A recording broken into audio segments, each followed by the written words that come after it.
آج کی اس ویڈیو میں ہم 27 رمضان المبارک کی فضیلت کے بارے میں بات کریں گے۔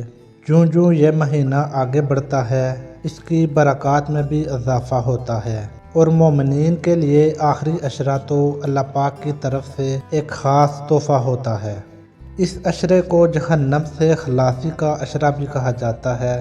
رمضان المبارک کا مہینہ امت مسلمہ کے لیے فضائل، برکات، امن اور سلامتی کا مہینہ ہے۔ اگر اس ماہ کی فضیلتوں اور برکتوں کا ذکر کریں تو چاند رات سے ہی ان کا ظہور شروع ہو جاتا ہے۔ حضرت ابو ہریرہ رضی اللہ تعالی عنہ سے مروی ہے کہ حضور نبی اکرم صلی اللہ علیہ وآلہ وسلم نے فرمایا، جب ماہ رمضان کی پہلی رات ہوتی ہے تو شیطانوں اور سرکش جنوں کو بیڑیاں پہنا دی جاتی ہیں اور جہنم کے دروازے بند کر دیے جاتے ہیں اور ان میں سے کوئی دروازہ کھولا نہیں جاتا، جبکہ جنت کے دروازے کھول دیے جاتے ہیں اور ان میں سے کوئی دروازہ بند نہیں کیا جاتا۔ ایک منادی پکارتا ہے، اے طالب خیر آگے آ، اے شر کے متلاشی رک جا۔ اللہ تعالیٰ کئی لوگوں کو جہنم سے آزاد کر دیتا ہے اور ماہ رمضان کی ہر رات یوں ہی ہوتا رہتا ہے۔ اس مہینے کے حوالے سے دیکھا جائے تو حرام خوری، منافع خوری اور جھوٹ کا بازار بھی عروج پر پہنچ جاتا ہے۔ یہاں کچھ لوگ سوال کرتے ہوئے نظر آتے ہیں کہ شیطان تو قید کر لیے گئے ہیں، پھر یہ سب کیوں؟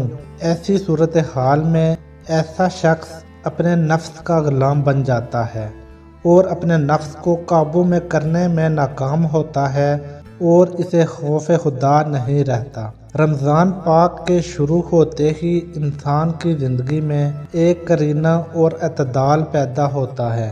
اس کی نمازوں میں تسلسل آ جاتا ہے، اس کے روزمرہ کے معمولات ایسے رخ اختیار کرتے ہیں کہ اس کے پاس فضول لغویات کے لیے وقت نہیں بچتا۔ اسے بندگی کا سلیقہ و شعور آتا ہے اور یہ پورا مہینہ دعاؤں کی قبولیت کی نوید بھی لاتا ہے۔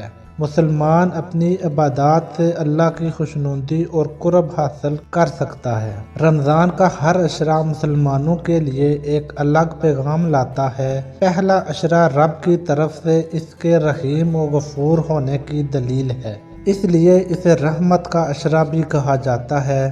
اللہ تعالیٰ اپنے بندوں سے فرماتا ہے، اے میرے رب مجھے بخش دے، مجھ پر رحم فرما، تو سب سے بہتر رحم کرنے والا ہے۔ دوسرا عشرہ مغفرت کا عشرہ کہلاتا ہے، جس میں مومنوں کو تلقین کی جاتی ہے کہ تم سب پر مغفرت کے دروازے کھلے ہیں، اس لیے جتنا ہو سکے اپنے والدین کے لیے، اہل و عیال اور امت مسلمہ کے لیے مغفرت کے طالب بن جاؤ۔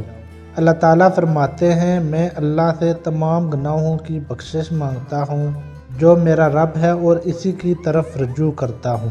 جوں یہ مہینہ آگے بڑھتا ہے اس کی برکات میں بھی اضافہ ہوتا ہے اور مومنین کے لیے آخری عشرہ تو اللہ پاک کی طرف سے ایک خاص تحفہ ہے۔ اس عشرے کو جہنم سے خلاصی کا عشرہ بھی کہا جاتا ہے۔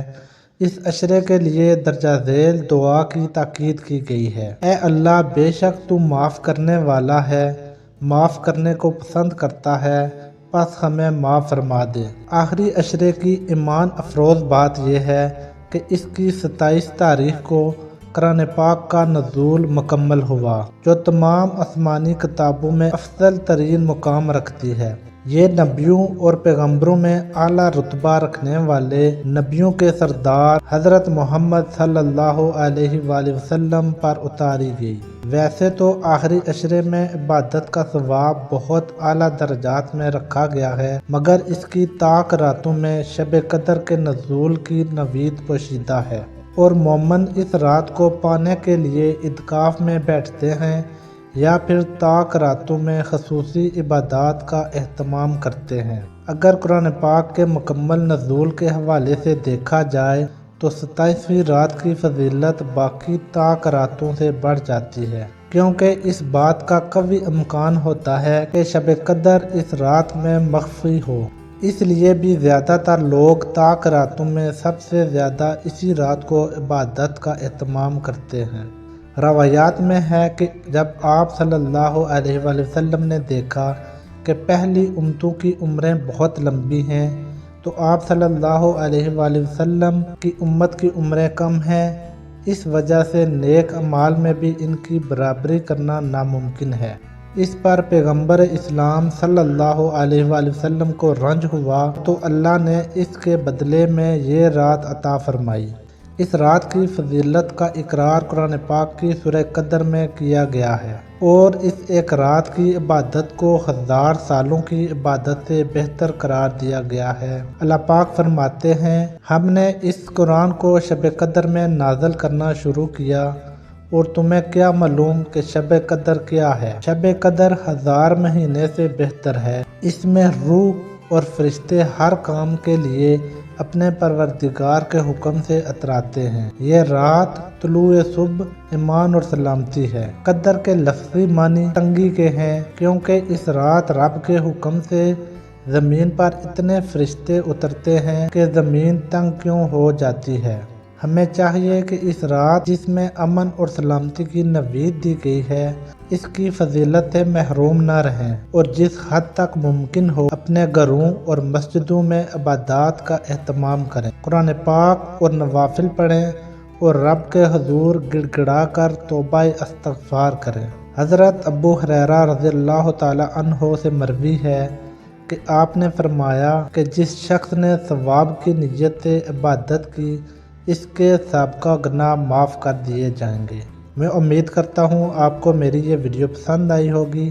تمام نئے آنے والے دوستوں سے گزارش ہے کہ ہمارے چینل کو سبسکرائب کریں اور اس ویڈیو کو زیادہ سے زیادہ شیئر کریں۔ اللہ حافظ۔